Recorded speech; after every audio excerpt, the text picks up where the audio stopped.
Welcome into this week's edition of Crossing the Goal Line here on tristatefootball.com, brought to you by the U.S. Marines. I'm Brandon Saho with Greg Shoemaker, as always. And this week, we're going south of the Ohio River to talk Northern Kentucky football, more specifically, the regional champions who have now moved on to the state semifinals, starting in Class 1A, where Beechwood will take on Mayfield, as the Tigers in small school play are ready to rumble as they have moved forward past their major suspensions this postseason with 2 playoff victories so far. You know, one thing, Brandon, that you really like about Beechwood is they have a team that's an underdog this year because of all those suspensions. Kyle Feiger, a freshman quarterback, has already thrown 9 touchdown passes, no interceptions, in 3 starts in the playoffs, had not even thrown a pass in the regular season. Calm, poised individual. The one other thing I like about this Beechwood team going up against Mayfield is Max Nussbaum. Max is one of those players, and at this time of year, he's the guy that can carry a team on his back all the way through. We saw it with Dominique Brown back at Winton Woods a couple years back. Nussbaum's got that same sort of feel that this is a team that, hey, come on, hop on my back and ride me out for this state championship. Now, that said, Mayfield is the arch nemesis of Beechwood. They beat them the last 3 years in the regional semifinals, and they have their number. This is a very good program. This is 21 total state championships between these two teams in this game. So I expect a clean game in this one, and I do expect the Tigers to have a fight. Can they beat the Cardinals? I'm not real sure.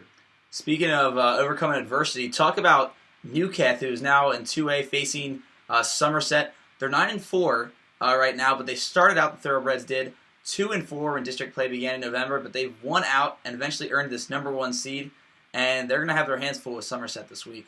The Thoroughbreds have won 9 in a row, Brandon, and it's all because they're playing team football. This is the team we thought we would see when the season started. They struggled out of the gate big time. They struggled at just a team chemistry, and now I think we're seeing it. They're looking for their 2nd title in the last 3 years under head coach Eddie Evanston. It should be a good matchup. Right now, they're so hot. I expect NewCath to come in here and march through Somerset and march on to the championship game. Speaking of a team that seems like they're always marching towards that championship game here in Class 4A, as they take on Lexington Catholic, we're talking about Highlands, traditional Kentucky powerhouse. Bluebirds are back in the playoffs and returning to the state's football Final Four. They are, and they're looking for their 6th straight state championship, and 20-some total overall. Dale Mueller does a great job at Highlands. Mm-hmm. Again, another team, this is what I really like about Highlands, is how they spread the wealth on offense. They've got a whole bunch of pass receivers that have maybe 15, 20, 25 catches on the year. Nothing real big, not one guy that stands out.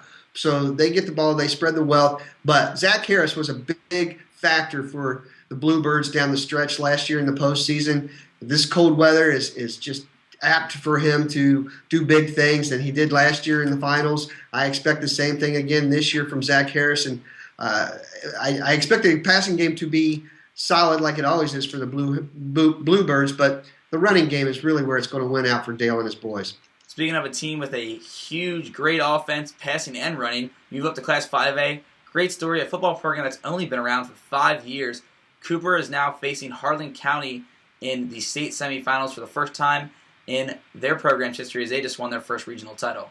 There's no doubt this is the best story in Northern Kentucky this year. The Jaguars have done it. And Brandon, when we went out and saw them, we saw them do it with discipline.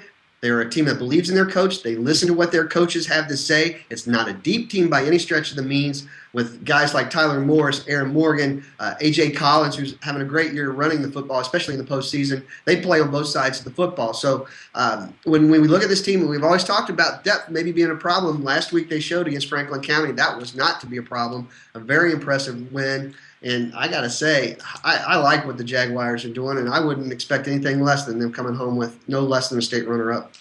To see what else Cooper does this postseason, also with Highlands, NewCath, and Beechwood, catch all the Northern Kentucky teams right here on tristatefootball.com. And also like us on Facebook and follow us on Twitter @TSFootball.